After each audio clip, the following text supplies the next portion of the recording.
हिंदू को खतरा किससे? तरुण के परिवार से आपको जाकर दिल्ली के उत्तम नगर में पूछना चाहिए। मेरा कर्तव्य है कि मैं उनको बताऊं कि ना कोई दूरी ना कोई खाई, हिंदू हिंदू भाई भाई। एक मूवी आई अभी केरला 2, देखी आपने?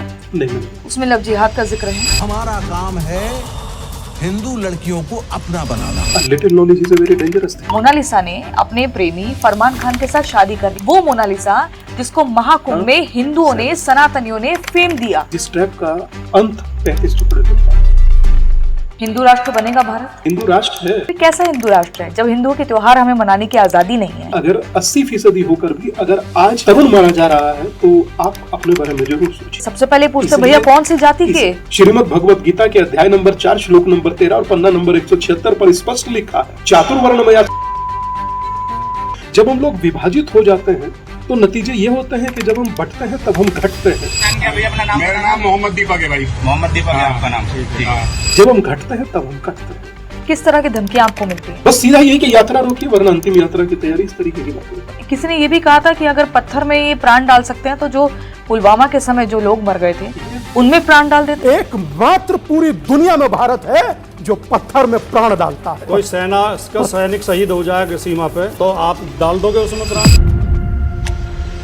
लेकिन जहाँ पर सड़क ब्लॉक करके नमाज पढ़ी जाती है उस वक्त किसी को कोई सुरक्षा नहीं की चाहिए? किसी मस्जिद के बाहर आज तक आपने सुरक्षा देखी? नहीं। मगर अमरनाथ यात्रा होती है तो 80,000 जवान लगाए जाते हैं। यही एक कथित भाईचारा है जिसका नाटक वर्तमान पूरी दुनिया देख रही है। बीफ एक्सपोर्ट करने वाली जो कंपनी है उसने सबसे ज्यादा फंडिंग बीजेपी को की है। देखिए उस पर मैं कुछ नहीं कहूँगा, वो राजनीतिक विषय है। तो ये तो एक दोहरापन नहीं है? लेकिन आप देखें ना, अगर कोई निचली जाति का व्यक्ति किसी मंदिर में चला जाए तो मंदिर को धोने का काम शुरू हो जाता है। इस देश में हजारों मंदिर ऐसे हैं जिसमें पुजारी ही दलित हैं। लालू प्रसाद यादव का एक वीडियो आज भी बहुत वायरल होता है जिसमें वो कहते हैं कि हिंदू और मुसलमानों का है, कोई माई का लाल इसको हिंदू राष्ट्र नहीं बना सकता। नेताओं की कई मजबूरियां भी होती हैं, तो कुछ तो मजबूरियां उनकी भी रही होंगी। बाबा बागेश्वर से आपने मुलाकात की, उनके दिव्य दरबार की सच्चाई क्या है? मैं दिव्य दरबार नहीं जानता। मुझे स्वामी जी आप डरते तो नहीं है? मुझे लगता है कि अब सौंप दिया इस जीवन का सब भार तुम्हारे हाथों में है, जीत तुम्हारे हाथों में और हार तुम्हारे हाथों में। और मुझ में तुझ में है फर्क यही, मैं नर हूं तुम हो नारायण, मैं हूं संसार के हाथों में, संसार तुम्हारे हाथों में।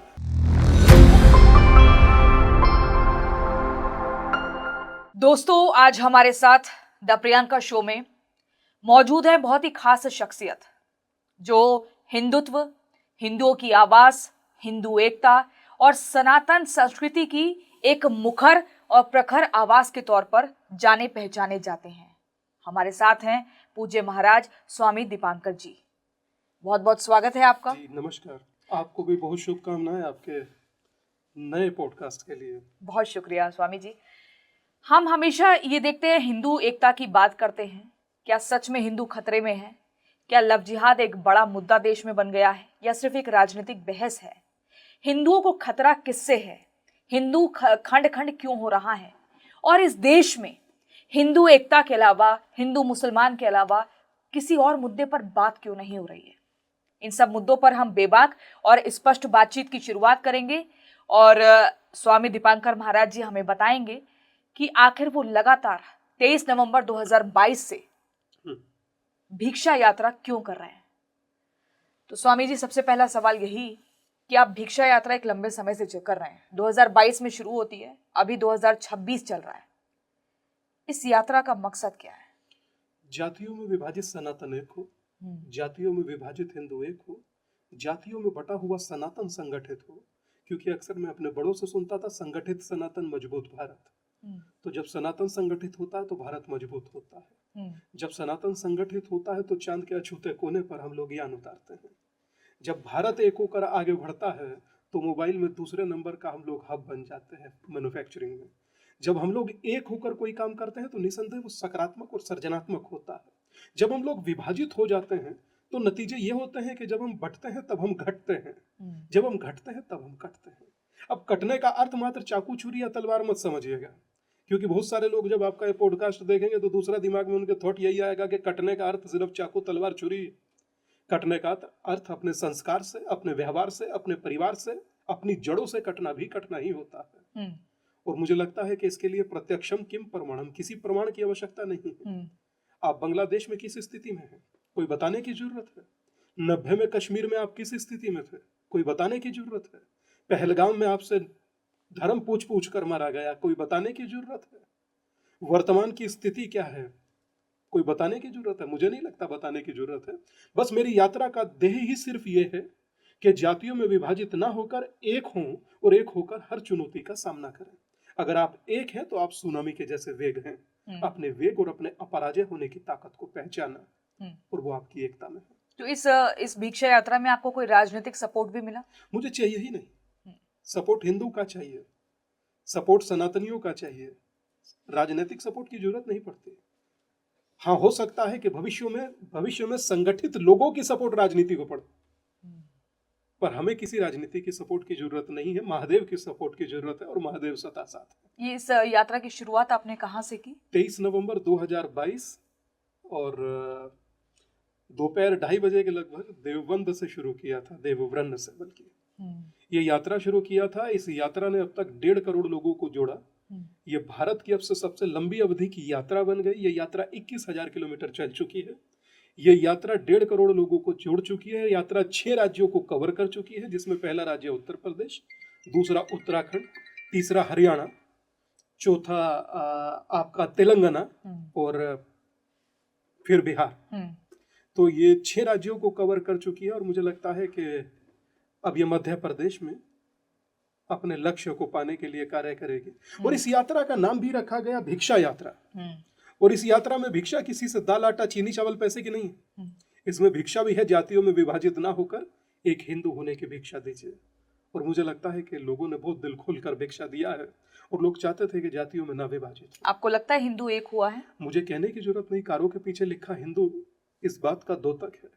मुझे बताने की जरूरत नहीं, मोबाइल के कवर के पीछे लिखा हिंदू इस बात का द्योतक है। मुझे कहने की जरूरत नहीं, सोशल मीडिया पर सनातनी और हिंदू लिखने वाले पीछे लोग इस बात का संकेत दे रहे हैं कि हम लोग विभाजित होकर नहीं, एक होकर रहना। लेकिन स्वामी जी, जब कावड़ यात्रा चलती है तो ऐसे ही कई हिंदू नामों का इस्तेमाल किया जाता है ढाबों पर, लेकिन वो हिंदू की दुकान तो नहीं होती है। पर आपने देखिए क्या मार्मिक बात कही, कावड़ यात्रा का जिक्र किया। कितने लोग कावड़ लेते हैं? तकरीबन 3-4 करोड़ कावड़ लेकर आते हैं। कभी किसी को देखा जाट भोला, गुजर भोला, यादव भोला, पंडित भोला? कोई नहीं देखा होगा। भोला सिर्फ भोला होता है। तो जब जातियों में आप कावड़ में भोला हो सकते हो तो आम जीवन में हिंदू क्यों नहीं? और ये जो ढाबे वगैरह के नाम है, मुझे लगता है मुख्यमंत्री जी ने पहले भी इसकी तरफ इंगित किया था। ये तो मुझे लगता है खुद से विचार करना चाहिए। जब आपकी रोटी में थूक डलने लगे, जूस में यूरिन डलने लगे, आप उसके बाद भी अगर जो सचेत ना हो तो आप और किस चीज का भक्षण करना चाहते हैं, आप तय कर लीजिए। मैं समझता हूं कि ये बहुत महत्वपूर्ण था जो मुख्यमंत्री जी ने इंगित किया। और उसके बाद समाज को सचेत होना चाहिए। सब काम सरकार नहीं करती प्रियंका जी, कुछ काम आपको भी करना है, कुछ काम मुझे भी करना है, कुछ काम समाज को भी करना है। हर चीज सरकार करेगी तो हम धरती पर करने क्या आए हैं? लेकिन क्यों ये कहा जाता है कि हिंदू खतरे में? हिंदू को खतरा किससे? मुझे लगता है कि ये तो तरुण के परिवार से आपको जाकर दिल्ली के उत्तम नगर में पूछना चाहिए। मुझे लगता है वो 26 पहलगाम में मारे गए परिवारों से जाकर पूछना चाहिए। 90 में कश्मीर से विस्थापित हुए उन लोगों से जो आज दिल्ली में बदहवास की जिंदगी जी रहे हैं, उनसे आपको पूछना चाहिए कि किनसे खतरा है। तो मुझे लगता है बताने की जरूरत नहीं पड़ेगी। जिन लोगों को केरला फाइल और कश्मीर फाइल झूठ लग रही थी, बांग्लादेश लाइव चल रही है, उसके बाद भी अगर पूछने की जरूरत पड़े कि आपको खतरा किस विचार से है, तो मुझे लगता है बेईमानी होगा। स्वामी दीपांकर महाराज ही क्यों जरूरी है समाज के लिए, जो हिंदुओं को एक करेंगे? मुझे लगता है कि अगर कोई दूसरा करे तो मेरे लिए सबसे बड़ी ताकत होगी कि मेरा भाई कोई खड़ा हो गया। मगर अगर कोई नहीं खड़ा होगा तो बैठ करके तमाशा देखना, तो मुझे लगता है कि ये मेरे लिए उचित नहीं है। मैं हिंदू का दिया खाता हूँ, हिंदू की धिकार में चलता हूँ, हिंदू का दिया वस्त्र पहन रहा हूँ। मेरा कर्तव्य है कि मैं इनके लिए जीऊं, मेरा कर्तव्य है कि मैं इनको संगठित करूं, मेरा कर्तव्य है कि मैं इनको बताऊं कि ना कोई दूरी ना कोई खाई, हिंदू हिंदू भाई भाई। लेकिन आपको लगता है कि हिंदुओं की अब जनसंख्या कम हो रही है? जनसंख्या कम हो रही है मगर एकता बढ़ रही है। जनसंख्या कम हो रही है क्योंकि बहुत सारे लोगों की संख्या कम है मगर यूनिटी अच्छी है। तो मुझे लगता है कि यूनिटी मस्ट है। लेकिन ये कहा जाता है कि हिंदुओं में एकता की तो कमी है। अगर एकता होती तो बहुत सारे ऐसे हादसे हैं वो नहीं हुए होते। पहले थी, अब चीजें बदल। लेकिन आप जब एकजुट की बात करते हैं स्वामी जी, अगर हम देखें कोई भी सरकारी नौकरी या कोई भी नौकरी हो, चलिए XYZ छोड़िए, उसमें फॉर्म में ये लिखा होता है कि आप किस जाति से हैं। सबसे पहले तो वहीं पर बढ़ गया हिंदू। आज लिखा है, सदा नहीं लिखा जाएगा। मेरे से पहले तक लिखा होगा, जब हम लोग धरती से जाएंगे तब लिखा नहीं होगा, मुझे पूरा विश्वास है। अपने लिए कार्य करना चाहिए, वो सबको पता है। जब समाज होगा तो ही आप होंगे, ये बहुत कम लोग जानते हैं। हल की बात करनी चाहिए, हल की बात नहीं। मुझे लगता है कि मेरा अपना विचार कहता है, मैं मैकियावेली को पढ़ता था, मैं मनोविज्ञान का स्टूडेंट रहा साइकोलॉजी का। हम्म, तो उसमें कहा जाता था कि death will kill you later but ignorance will kill you much before it.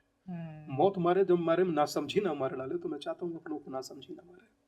और मेरे विचार को जो सुन रहे होंगे वो 100% नहीं 101% इससे सहमत होंगे कि संगठित होने में जो ताकत है वो बताने की जरूरत नहीं, वरना इनका सभ्यता और माया सभ्यता भी धरती से चली गई। ठीक है, तो हम क्या हैं? आप कह रहे हैं कि आप हिंदुओं को एक करेंगे और इसके लिए लगातार यात्रा करते कर ही रहेंगे। रहे हैं। कर रहे शायद हैं। मुझे लगता है कि आने वाले 25 साल में आप क्या देख रहे हैं? मैं भारत को मजबूत देख रहा हूं, मगर भारत में राजनीति के गिरते स्तर से जातीय संघर्ष भी देखने को मिलता है। मुझे ये भी देखने को दिखता है। एक मूवी आई अभी केरल 2 स्टोरी, केरला 2, देखी आपने? नहीं, मैंने देखी। उसमें लव जिहाद का जिक्र है। उसमें ये बोला गया है कि आने वाले 25 सालों में ये देश शरिया कानून से चलेगा, संविधान से नहीं। A little knowledge is a very dangerous thing। अधूरा ज्ञान खतरनाक है। लेकिन इस तरह का दावा भी तो सचेत करता है बहुत कुछ। अब से पहले बिहार के मोतिहारी में कागज मिला था, वो PFI का, वो कह रहे थे कि 47 तक हम ये कर देंगे, वो कर देंगे। ये सब मुझे लगता है कि बैठे हुए खाली इंसान के दिमाग में चलता क्या है, तो सोचे चलिए 4 कागज लिख दिया जाए। मूवी पर मैं कोई सवाल नहीं उठा रहा, क्योंकि सिनेमा चलचित्र ग्रह समाज का आईना होता है और आईना मायने बदल कर रख देता है, तो मैं जानता हूँ। पर निसंदेह लव जिहाद की प्रॉब्लम एग्जिस्ट करती है, वो मुझे भी पता है, मैं देख भी रहा हूँ। और वर्तमान श्रद्धा हो या कोई अन्य बेटी 35 टुकड़ों में बटी मिल ही गई ना, उसके बाद भी अगर जो मुझे लगे कि ये सब मिथ्या है या झूठ है, तो ये बेईमानी होगा। बहन बेटी को समझना होगा, बच्चियों को समझना होगा, परिवार को समझना होगा। और मुझे लगता है कि इसका उचित निदान अगर जो निकालना है, तो हम लोगों को एक होकर निकाला जा सकता है, और परिवार को एक बच्चों के साथ एक फ्रेंडली होकर निकाला जा सकता है। और अगर ये घटना या ये इस तरह की स्थिति नहीं होती, तो कोई सरकार देश में लव जिहाद के विरुद्ध कानून नहीं बनाती। लव जिहाद क्या है स्वामी जी आपके हिसाब से? नाम छुपाकर, कलावा बांधकर, तिलक लगाकर किसी को धोखे में रखना और बाद में बताना। तारा सहदेव आपको पता नहीं हो, मैं बताता हूँ। रांची की बिटिया थी और स्पोर्ट्समैन थी, स्पोर्ट्स खेलते थे, और उन्हें बाद में पता लगा कि जिससे उन्होंने इतना सम्मान दिया या बात किया या रिगार्ड किया, वो बात में मुस्लिम निकला लड़का। प्यार छिपा कर कोई ना होता है, छिपाकर तो धोखा किया जाता है, और प्यार में धोखा नहीं चलता।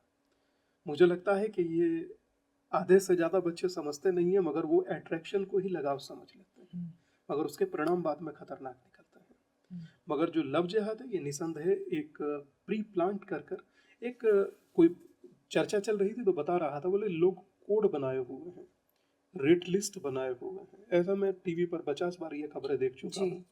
और कोड भी कैसे, दिल्ली से कोई बिटिया है तो वो मामी शब्द इस्तेमाल होता है। अच्छा, हाँ, इस तरीके की बातें भी मैंने सुना और पढ़ा न्यूज पोर्टल पर। तो मैं समझता हूँ कि ये खतरनाक है इस देश के लिए वाकई ही, और इस देश में बच्चियों के लिए तो बहुत खतरनाक है। जिस देश में मैं समझता हूँ कि आज 300-300 रुपये का एक प्रति लीटर पेट्रोल या फ्यूल मिल रहा है, वहां समझ में आता है आपने समाप्त कर दिया सब हिंदुओं को। यहाँ पर समाप्त करने का जो षड्यंत्र है, उसका एक बड़ा हिस्सा लव जिहाद है। आपको लगता नहीं कि लव जिहाद में अगर हम दूसरे तबके के लड़कों की गलती निकाल रहे हैं, हम मान रहे हैं कि वो ठीक है, नाम छुपा कर आ रहे हैं, प्रेम जाल में फंसा रहे हैं, हिंदू लड़कियों को भी तो अवेयर होना चाहिए। कई बार हिंदू लड़कियों की भी तो गलती है। 100% मुझे लगता है अवेयर होना ही चाहिए। कहाँ पर कमी हो रही है सनातन और हिंदू लड़कियों की गलती? आप बताइए। नहीं, मैं गलती तो नहीं कहूँगा। देखिए, बेसिक क्या है ये, नहीं, वो परिवार के खिलाफ चली जाती है। आप देखिए मोनालिसा ने क्या किया। हाल ही में मामला आया, मोनालिसा ने अपने प्रेमी फरमान खान के साथ शादी कर ली, और वो केरल में जाकर पुलिस से कहती है कि मुझे सुरक्षा दीजिए, मेरे परिवार से मुझे बचाइए, लेकिन मैं फरमान खान के साथ ही रहूंगी। वो मोनालिसा जिसको महाकुंभ में हिंदुओं ने, सनातनियों ने फेमस किया। लेकिन आप देखिए, जब नाश मनुष्य पर छाता है, पहले विवेक मर जाता है।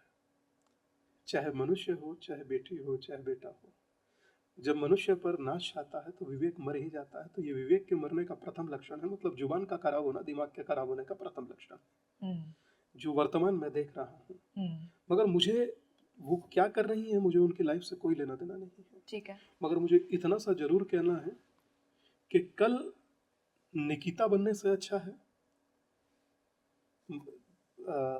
फरीदाबाद की बिटिया थी जी, जिसके साथ मिसहैपनिंग हुआ था, और रांची में, झारखंड में घर में सो रही बेटी के ऊपर तेजाब डाल दिया था। तो ऐसी एक घटना नहीं है, अनेक घटनाएं हैं।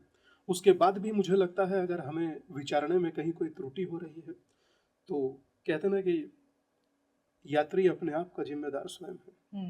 तो फिर मुझे लगता है कि आप स्वयं अपनी गलती के या आपने सोचिए ना, परिवार ने आपको कैसे पाल पोस कर बड़ा किया होता है और आप झटके में सब छोड़कर चले जाते हैं। पुलिस से प्रोटेक्शन मांग रहे हैं कि हमारी जान को खतरा, किससे खतरा है? जब फरमान नफरमान हो जाएगा तब खतरा टल जाएगा।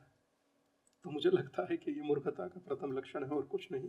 जब समय खराब होता है तो इंसान ऐसे ही काम करता है। उनको लगता है उनका शादाब, अली, फरमान और जितने भी नाम है, दानिश, ये सब उनके बहुत अच्छे हैं, लेकिन अब सोचिए ना कि बाद नाम में तो वो उसका भी पाकिस्तान के प्राइम मिनिस्टर का भी शरीफ था।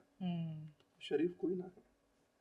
अगर होते तो उन्हीं का देश उनको लंदन में अपमानित कर रहा होता।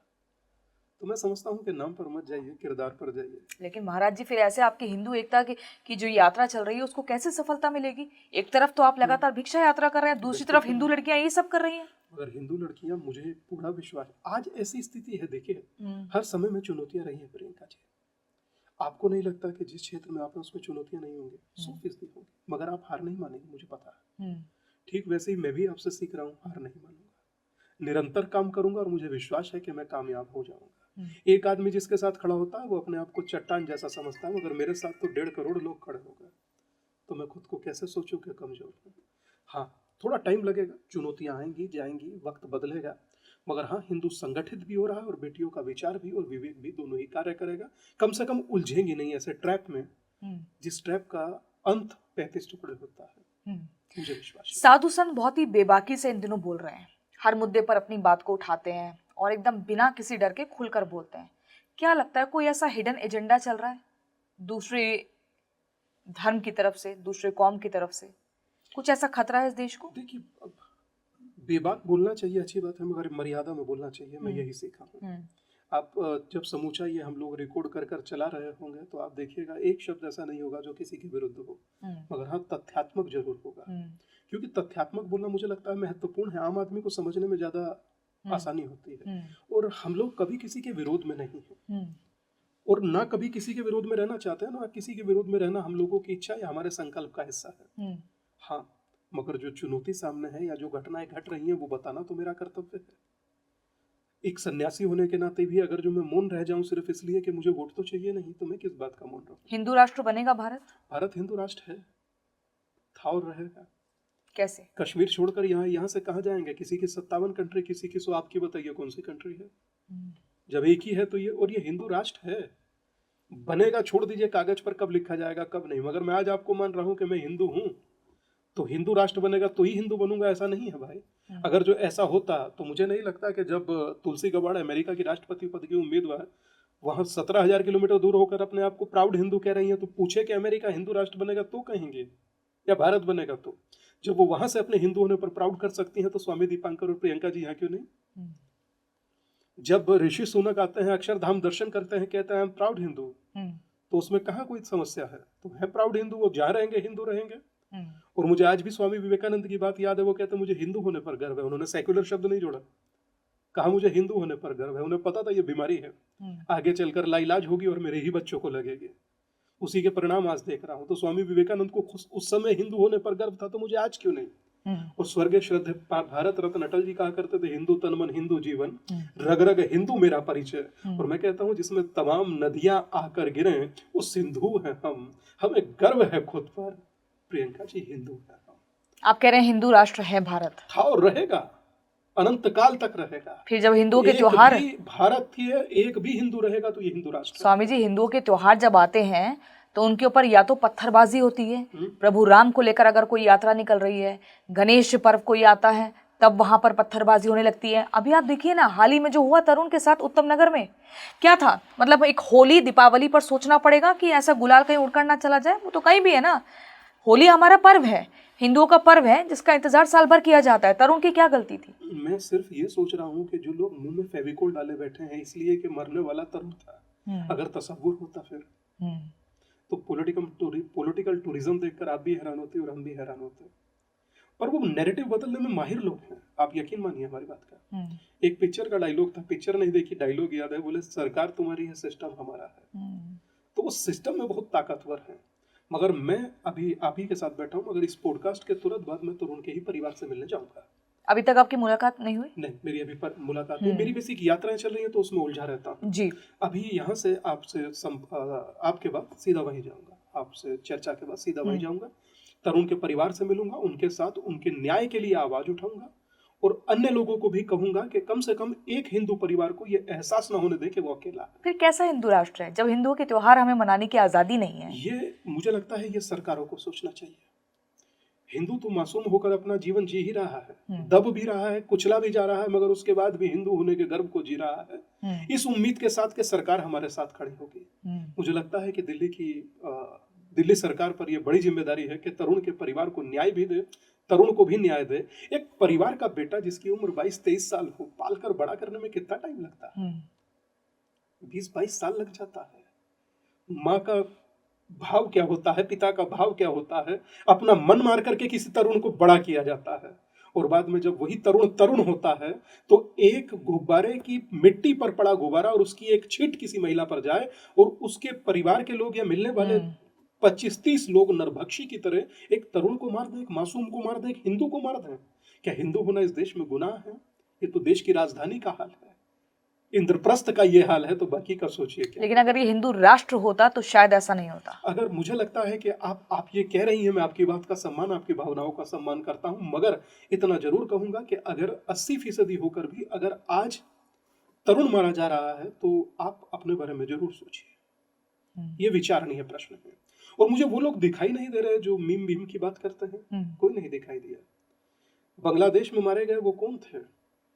मैं जाति का जिक्र नहीं करना चाहता और मैं जातियों में विश्वास नहीं रखता। मेरी तरफ से जाति आज विलीन हो जानी चाहिए। मुझे नहीं लगता कि जाति की कहीं इस देश में जरूरत है। और यकीन मानिएगा किसी एक धर्म ग्रंथ में जाति का जिक्र नहीं, सिंगल किसी धर्म ग्रंथ में जाति का जिक्र नहीं। लेकिन समाज में, राज्य में हर जगह जिक्र है। सबसे पहले पूछते भैया कौन सी जाति के? इसीलिए मुझे लगता है कि इस देश में सनातन का संगठित होना बहुत जरूरी है। महाराज जी, स्वामी जी, घर घर में आप सोचिए, कोई अगर अनजान व्यक्ति भी जाता है, वहां पर भी सबसे पहले जाति पूछी जाती है। भैया कौन से गांव से हो, कौन सी जात से हो? आप कैसे इस जाति के विभाजन को मिटाएंगे? नोएडा में है तो कास्ट पूछते हैं, बिहार जाइए तो कौन जात बा पूछते हैं। हाँ। मगर मैं एक बात आपसे फिर भी कहूंगा जो मैं समझ पाया, मैंने बिहार में खूब यात्रा किया जी, मगर जब हिंदू एकता की बात आई तो समूचा बिहार एक साथ खड़ा हो गया। मैंने वो समय देखा है। मेरी लास्ट यात्रा बिहार में किशनगंज में थी, जहां से बांग्लादेश की दूरी मात्र 50 किलोमीटर है। ठीक है। मैंने वहां यात्रा की, मैंने वहां लोगों का उत्साह देखा। मैं कहने का जो अभिप्राय था वो मात्र ये था कि जो दीपू चंद्र दास और अमृत मंडल को वहां मारा गया, राणा बैरागी को, कौन थे ये लोग? ये दलित तो थे। किसी एक भीम वाले नेता भाई ने, किसी ने कुछ कहा, राजनीति करने वालों ने, क्योंकि अगर बांग्लादेशी मार रहे हैं तो वो नहीं बोलेंगे। तरुण को मार दिया, कोई एक व्यक्ति बोला, क्योंकि मारने वाला मुस्लिम है तो इसलिए नहीं बोलेंगे। एक लड़की बिटिया 2-3 महीने तक मुरादाबाद में उसका रेप किया, कोई नहीं बोला, क्योंकि करने वाले कोई और लोग थे। तो मैं समझता हूं ये सिलेक्टिव चुप्पी आपके समाज को मार रही है। आप समझ नहीं रहे। एससी का हक एसटी खा जाएगा, एसटी का हक तो ओबीसी खा जाएगा, सबका हक जर्नल खा जाएगा। तुम लड़ो और मरो, तुम्हारा सबका हक नेता खा जाएंगे। बटिए और बटकर जीजिए। मुझे नहीं लगता कि पूरी दुनिया में कहीं कोई जाति का जिक्र भी करता है। हमारे जितने धर्म ग्रंथ मैंने आज तक पढ़े, मुझे एक जगह नहीं लिखा दिखा जाति का। श्रीमद् भगवत गीता के अध्याय नंबर 4 श्लोक नंबर 13 और पन्ना नंबर 176 पर स्पष्ट लिखा है, चातुर्वर्णमया सृष्टम गुण कर्म विभाग्यशः। जब गुण और कर्म के आधार पर देवता बांट रहा है तो जाति के आधार पर तुम बट क्यों रहे हो भाई? प्रश्न तो तुम्हें करना है अपने आप से। मुझे फर्क नहीं पड़ेगा, प्रश्न तो तुम्हें करना है। और अगर आज प्रश्न नहीं किए और आज अपने लिए नहीं खड़े हुए, आज तरुण के लिए नहीं खड़े हुए, आज एक होकर किसी भी चीज के लिए आवाज नहीं उठाई, कल आपकी आवाज बचेगी नहीं। मैं ये देख पा रहा हूं। मैं 1180 दिन हो गया सड़क पर काम करते करते। मुझे क्या जरूरत पड़ी है 50 थ्रेट लेने की? मुझे क्या जरूरत पड़ी है तनाव में जीने की? मुझे क्या जरूरत पड़ी है 24 घंटे धमकी वाले फोन सुनने की? अपने घर पर आराम से बैठ सकते थे। आपसे धर्म पर भी तो पॉडकास्ट कर सकते थे, आध्यात्मिक बातों पर, प्रवचनों पर आज प्रवचन का दौर नहीं है। आज चला गया वक्त प्रवचन देने का, आज परिवर्तन का दौर है। अगर आज भी अपने लिए संगठित नहीं हुए तो मुझे लगता है आगे आने वाले समय में कोई ये नहीं कहेगा। एक शब्द कास्ट आप कह रही थी जी, कास्ट शब्द तक पुर्तगीज भाषा का है। जो दर्शक आपके देख रहे होंगे, मैं कहूंगा उनसे गूगल पर कीजिए चेक कहाँ का है, तो पुर्तगीज भाषा का शब्द है कास्ट, समूचा राष्ट्र उसी कास्ट में बट गया। जिसे तलवार से काटा नहीं गया उसे जातियों में बांटा गया। मुझे लगता है समाज को सोचना होगा, विचार करना होगा। उसे एक करना बहुत मुश्किल है स्वामी जी। नामुमकिन नहीं है। मुश्किल, अच्छा जो चीज ही मुश्किल नहीं है उसे करने का आनंद कैसे आएगा? मेहनत तो करिए, प्रयास तो कीजिए। आपके पूर्वजों ने किया, तलवारों से अपनी गर्दनें दे दी, मगर उन्होंने अपना धर्म नहीं बदला। हम एक कट्टा चावल के लिए, एक गेहूं की बोरी के लिए धर्म बदल लें। मुझे लगता है कि little knowledge is a very dangerous thing. अधूरा ज्ञान खतरनाक है। अगर जो ये नेता को हो तो नुकसान देश को होता, अभिनेता को हो तो पिक्चर पिटती है, और सन्यासी को हो तो नस्ल खराब होती। मुझे लगता है एक तो होना होगा, कोई रास्ता नहीं है। किस तरह की धमकियां आपको मिलती हैं? मैं इस पर जाना नहीं चाहूंगा, ये मैंने भाव में कहा आपसे जरूर, मगर मैं इस पर कुछ कहना नहीं चाहूंगा। अगर बस सीधा ये कि यात्रा रोकिए, वरना अंतिम यात्रा की तैयारी, इस तरीके की बातें होती है। धमकी कोई प्यार भरी नहीं देता। आप फिर भी नहीं रुकते? मुझे लगता है रुकना उचित नहीं है, ये वक्त रुकने का नहीं है। और सामने कोई ऐसी परिस्थिति आ गई, डू और डाई वाली सिचुएशन, कई बार आती ही है, मगर मुझे लगता है उसके बाद भी नहीं रुकना चाहिए। अपने कर्तव्य और अपने लक्ष्य की ओर निरंतर बढ़ते चलिए। अर्जुन का निशाना मछली की आंख थे, मेरा निशाना हिंदुओं का संगठित होना। ठीक है। ये लव जिहाद जो है ये एक पॉलिटिकल नैरेटिव है, सिर्फ एक राजनीतिक बहस के लिए इसको इस्तेमाल किया जाता है कि चुनाव जीतना, लोगों को बांट दो, हमारे वोट बैंक सेट हो जाएंगे, या वाकई समाज में एक जबरदस्त ये बीमारी है, एक दीमक की तरह कुछ काम कर रही है जो देश को खोखला कर देगी? मुझे लगता है कि ये देश को खोखला कर देगी। ये पॉलिटिकल नैरेटिव नहीं है सर। फिर सेकुलर वर्ड का क्या मतलब रह गया? सेकुलर शब्द है कहाँ? बाद में प्रियम्बल में जुड़ा गया है, था कहाँ? कहीं नहीं था। ये तो सब देश के पूर्व में रहे सियासतदान की दिमागी उपज, और इससे ज्यादा कुछ नहीं। अच्छा, सेकुलर का अर्थ क्या समझते हैं आप हिंदी? कि कोई भी भेदभाव नहीं? मैं समझता हूँ कि इस देश में सेकुलर का हिंदी बताया गया धर्मनिरपेक्ष। हाँ, धर्मनिरपेक्ष 100%। मगर मैं समझता हूँ ये धर्मनिरपेक्ष नहीं है, ये यहाँ पर ग्लिच है। आप कह रहे थे ना कोई ग्लिच नहीं आना चाहिए, यहीं पर ग्लिच है। सेकुलर का हिंदी है पंथ निरपेक्ष। पंथ निरपेक्ष देश हो सकता है, धर्म सापेक्ष देश है। धर्मनिरपेक्ष कैसे हो जाएगा? जहाँ सुबह की शुरुआत राम राम प्रियंका जी कैसी हैं आप, और शाम की राम राम ठीक है कल मिलते हैं, अंतिम विदाई राम नाम सत्य है। आप वही उस देश को, आप धर्म को निरपेक्ष बना दीजिएगा तो बचेगा क्या इस देश में? राम को मानने वाला देश, कृष्ण को मानने वाला देश धर्म निरपेक्ष नहीं, धर्म सापेक्ष देश है। पड़ोसी को अच्छा लगता है, बाप का बुराई करना शुरू कर दें। महादेव हमारा पिता, हम कैसे भूल जाएं इस बात को? कृष्ण हमारी प्रज्ञा, हम कैसे भूल जाएं इस बात को? दुनिया इन्वायरमेंट डे बनाती है, हरियाली तीज ही हमारा इन्वायरमेंट, हम कैसे भूल जाएं? मदर डे आप एक दिन बनाते हैं, पूरे नवरात्र मेरे मदर डे है, मैं कैसा भूल जाऊं? आप भूल जाइए, आपको लगता होगा, हम नहीं भूल सकते। मित्रता की बात करनी है, हनुमान जयंती आता है ना, वही मेरे लिए मित्रता दिवस है। तो आपको विचार बदलने होंगे अपने देखने के। आप एक ही दृष्टि से, एक ही चश्मे से देख रहे हैं तो कमरा ही दिखेगा। चढ़ जाइए 7वें 8वें माले पर तो आधी दुनिया दिखेगी। तो मैं दुनिया देख पा रहा हूं वर्तमान, और जैसा देख पा रहा हूं वैसा बोल पा रहा हूं। और मुझे लगता है जैसी मुद्रा वैसा श्राव, जैसा श्राव वैसा भाव, जैसा भाव वैसा स्वभाव, जैसा स्वभाव वैसा जीवन, और जैसा जीवन वैसे परिणाम। इस यात्रा में किसी से 1 रुपया नहीं लिया, आप समझिए। फिर कैसे आपने जीवन यापन किया? मुझे लगता है कि ये, इसीलिए मैं कहता हूँ ये यात्रा हिंदुओं की है, वही कर रहे हैं। मुझे मात्र जोड़ने का एक कर्तव्य जो मुझे मिला है या दायित्व मिला, वो मैं कर रहा हूँ। मुझे किसी से चाहिए कुछ, मैंने आज तक अपने जीवन में किसी से 1 रुपया नहीं मांगा। आप सोचिए, आज तक नहीं मांगा, और शायद जीवन में आगे भी नहीं मांगूंगा। क्या जरूरत पड़ी है? जब टेक दिया माथ तो किस बात की चिंता, और जब साथ है रघुनाथ तो किस बात की चिंता। वो करेगा, उस पर विश्वास रखिए। और रहते भी आप शमशान में ही हैं। मुझे लगता है कि मेरे लिए अब था ही वही। मुझे नहीं कभी इच्छा हुई कि मैं अपने लिए 100-200 करोड़ का आश्रम बनाऊं या 50 लोगों से अनुदान लूं। मुझे नहीं चाहिए किसी से भी। मुझे जो चाहिए वो महादेव दे रहा है। आप सोचिए ना, यहां से सूर्य की दूरी कितनी है? 15 करोड़ कुछ किलोमीटर। सूरज के डायमीटर से डिवाइड कीजिए तो संख्या कितनी आती है? 108। और चंद्रमा की दूरी को चंद्रमा के डायमीटर से डिवाइड करेंगे तकरीबन 2.5 से 3 लाख दूरी है, तो संख्या आएगी 108। 108 समथिंग नो। सूर्य आत्मा का प्रतीक, चंद्रमा मन का प्रतीक, और दोनों को साधने की हमारी माला का मन का 108।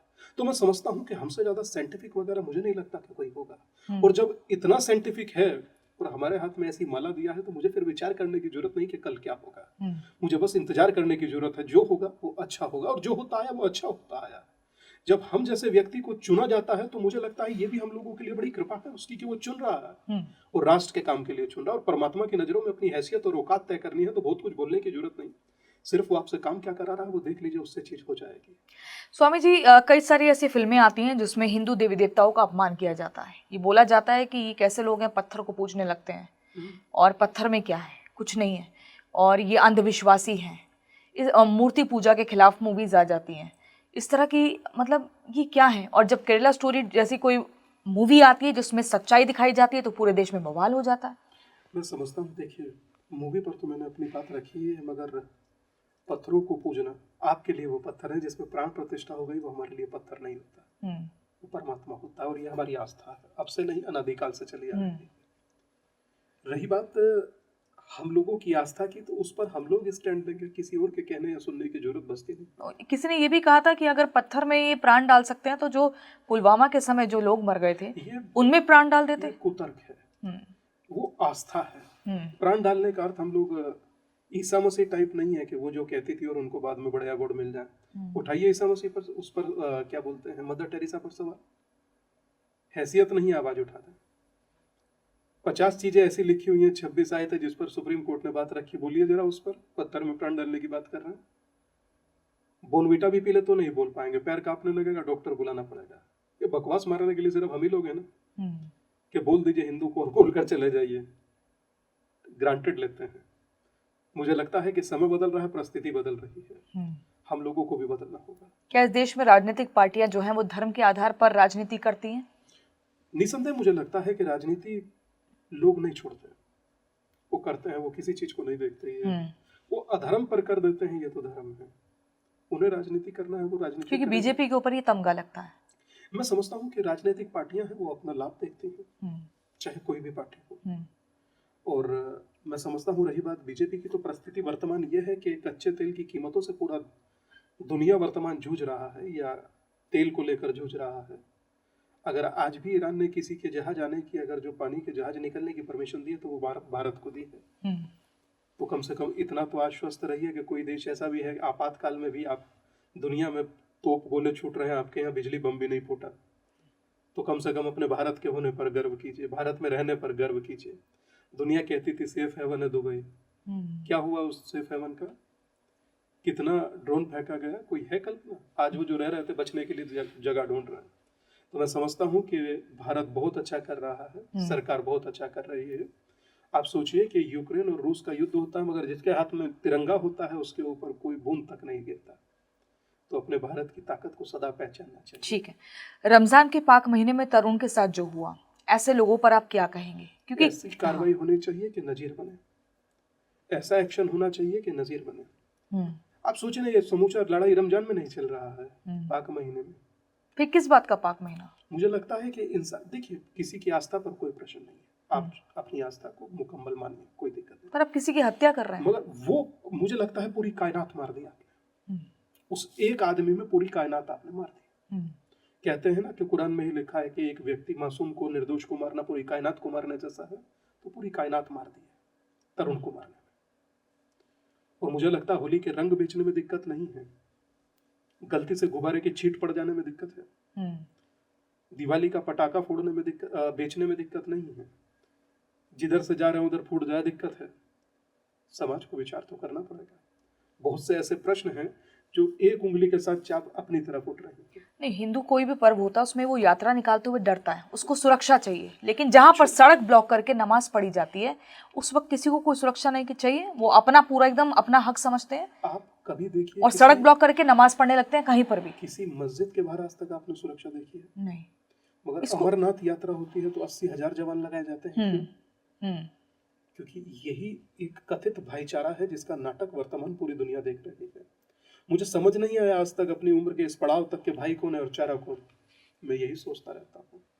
मगर आज भी अगर जो आपको डिसाइड नहीं कर पा रहे हैं तो तरुण जैसे किस्से, पहलगाम जैसे किस्से, बांग्लादेश जैसे किस्से, पाकिस्तान जैसे किस्से, बहुत सारे लोग कहते हैं कि यहाँ पर मतलब जाति के नाम पर अत्याचार किया गया पूर्व में।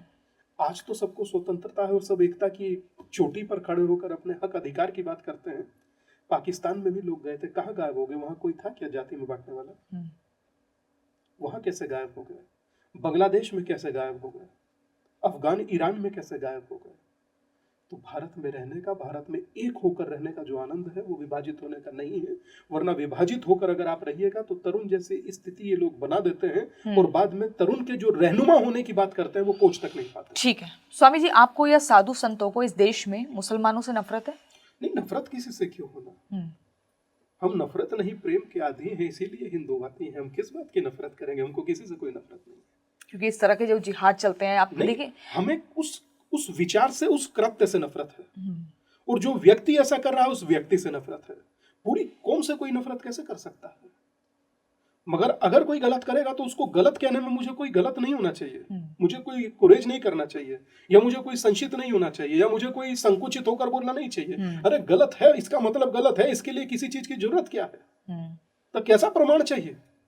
कन्हैया लाल साहू को मार दिया गया, सारी वीडियो बनी, उसके बाद वो लोग छूट गए।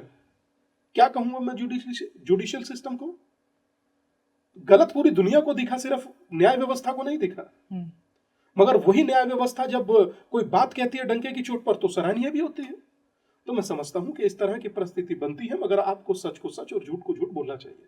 ठीक है। इतनी तो बेसिक रीड रखें। आजकल बहुत सारे जिहाद सुनने में आते हैं, खबरों में आते हैं। लव जिहाद हो गया, थूक जिहाद हो गया, पेशाब जिहाद हो गया, जिसे मूत्र जिहाद भी कहते हैं। इसके अलावा अब एक नया जिहाद चला है, जिम जिहाद। इसमें क्या होता है, जो ट्रेनर्स हैं वो अच्छी खासी अपनी बॉडी बनाते हुए मुस्लिम समुदाय से होते हैं और हिंदू लड़कियों को टारगेट करते हैं, क्योंकि ऐसे मामले सामने आए हैं। ऐसे विषय तो कई सामने आए हैं, और एक मैं उत्तराखंड का वो दीपक जी। मोहम्मद कर वो भी देख रहा जी। था, वो भी था। और एक इसमें नई चीज ऐड कर दूं, आज कल या परसों मुजफ्फरनगर पुलिस ने कुछ लोगों को पकड़ा है जो भगवा वस्त्र पहने हुए थे, और वो थे सारे मुस्लिम, और धर्म के प्रति नेगेटिव प्रचार कर रहे थे। ये तो बहुत अति हो गई। हाँ, अति सर्वत्र वर्जते ही, तो अति की भी अति हो चुकी है। तो इस तरह की चीजें हैं। सचेत समाज को भी रहना होगा। ऐसा ही नहीं है कि सिर्फ हमें सचेत रहना है, या सरकार को या पुलिस को, समाज को भी सचेत रहना क्या होगा। एजेंडा चल रहा है स्वामी जी, बताइए, डिकोड करिए ना। मैं समझता हूँ कि एजेंडा आप ये समझिए कि किस तरह से, अब सोचिए कि जमीनों पर मजार बना देना, किस लिए, क्यों? वहां पर ईरान और अमेरिका और इजराइल लड़ रहे हैं, यहाँ पर कह रहे हैं घर से खम नहीं निकलेगा। लखनऊ से खम नहीं निकल के करेंगे क्या? लखनऊ में महिला छाती पीट के रो रही है। हाँ, अब भोपाल की चूना भट्टी से बोले हर घर से कम नहीं, वहां से चूना भट्टी से क्या निकल कर करेंगे? अमेरिका ने मारा, अमेरिका में निकालिए ना। ठीक है, वो आध्यात्मिक या मजहबी रहनुमा हो सकते हैं, मगर उससे क्या मतलब है? खामने के मरने पर रो रहे हैं यहाँ उत्तर प्रदेश में, लखनऊ में और बाकी राज्यों में, लेकिन जब पुलवामा जैसी घटना होती है तो सोशल मीडिया पर हंसी वाले इमोजीज होते हैं। 100% आई एग्री। तो मैं समझता हूँ कि अम्बेडकर को पढ़ना चाहिए। अम्बेडकर ही कहते हैं कि बोले ये अपने धर्म के प्रति वफादार है, देश के प्रति नहीं। ये अम्बेडकर ने कहा। आप ये मानते हैं कि भारत में जितने मुसलमान हैं वो भारत के लिए गद्दार है? नहीं, मैं ये नहीं कह सकता। ये कहना तो मुझे लगता है बेईमानी होगा, ये ठीक नहीं। बहुत सारे लोग हैं जो अच्छा काम भी कर रहे हैं, मगर मुझे ये कहने में कहीं कोई रत्ती मात्र भी संकोच नहीं है। तरुण जैसी घटना, पुलवामा जैसी घटना, बांग्लादेश जैसी घटना इस देश को बहुत शर्मसार कर देती है, और इस देश में कथित गंगा यमुनी तहजीब और भाईचारे की बात करने वाले एक्सपोज हो जाते हैं। 100% एक्सपोज हो जाते हैं। स्वामी जी, अभी एक मामला सामने आया कनिका शर्मा का। उसने शाकिब सैफी के साथ कुछ वो वीडियोस वगैरह बनाती थी, कंटेंट क्रिएटर का ये लोग काम करते थे। उस पर मैंने एक वीडियो बनाई तो इतनी आपत्ति हो गई कि मुझे वो थ्रेट देने लगे उस वीडियो के कमेंट सेक्शन में कई सारे लोग, तो मुझे वो कमेंट सेक्शन बंद करना पड़ा। मतलब अगर हम हिंदू लड़की को थोड़ा जागरूक कर रहे हैं तो वो क्या करते हैं, फिर दूसरे समुदाय के लोग धमकी देने लगते हैं, और वो लड़की, हिंदू लड़की जो है, वहीं पर उन लोगों के सपोर्ट में खड़े होकर वीडियो बनाती है और कहती है हम तो शादी ऑफिशियली करेंगे। आप देखिए ना अभी।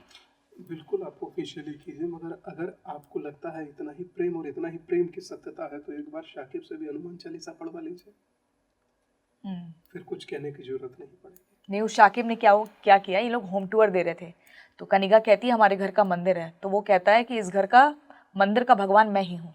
हाँ, वो मैंने सुना था। देखिए, मैं समझता हूँ कि जब और लड़की हंस रही है, ही एकदम आराम से हंस रही है। सोचिए की पंक्ति है वही कि जब नाश मनुष्य पर छाता है पहले विवेक मर जाता है।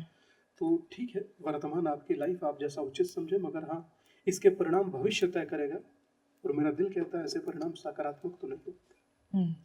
सकारात्मक आज तक हुए भी नहीं। जितने नकारात्मक हो रहे हैं स्वामी जी, उनसे भी कोई सीख कहाँ ली जा रही है? नहीं सीख रहे थे कि दो ही तरह के बुद्धिमान लोग हैं, पहले वो जो दूसरे को गिरा देखकर समझ जाए, और दूसरे वो जो खुद गिरकर समझे। तो तय आपको करना है, गिरना चाहते हैं या गिरे हुए को देखकर संभलना चाहते हैं, तय तो आप ही को करना है। इस देश में अगर सनातनियों की बात करें तो उनके लिए जो गाय है उसमें सभी देवी देवता वो देखते हैं कि गौ माता है, लेकिन वहीं ये कहा जाता है कि भारत में बीफ भी एक्सपोर्ट बहुत हाई लेवल पे होता है। मुझे लगता है गाय उसमें नहीं होती। ठीक है, ऐसी कई चीजें मैं पढ़ भी रहा था, मैंने देखा भी, मगर मैं जरूर कहूंगा कि गाय के लिए रोटी बनाने वाले और गाय को रोटी के साथ खाने वाले में बहुत फर्क है। वो विचार नहीं मिल पाएगा, वो फ्रीक्वेंसी नहीं मिल पाएगी, वो सोच नहीं मिल पाएगी। मगर कई जगह हम लोगों की भी गलती होती है जब गाय कूड़े के ढेर पर खड़ी होती है और पन्नियां खा रही होती है।